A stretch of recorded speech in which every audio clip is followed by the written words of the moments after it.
আমাকে ছেলেপক্ষের কাছে দেখাতে নিয়ে গিয়েছে। তারপর তারপর আর কি, আমি কি জানি ছেলের মা আসবে। ছেলেপক্ষ অনেক ধনী, টাকা অনেক, বাবা রাজি না। আর ছেলে পক্ষের সিদ্ধান্ত কি জান?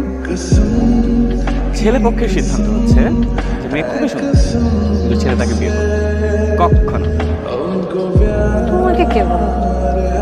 ছেলে নিজে বলেছে, আমার খুব ক্লোজ। আরে আমার আপন বড় ভাই বললো। তোর মিথ্যা কথা। আরে সত্যি কথা, এই যে মাথা ছুঁয়ে বলছে। আমার মাথা ছুঁয়ে বলো। মাথা ছুঁয়ে বলছে। ভাইয়া তো তোমাকে আগেই দেখছে, এর জন্য খুব মজা করছে। আর মা তোমাকে খুব পছন্দ করছে। মার সাথে দেখা করার আর দরকার নেই, মার আছে।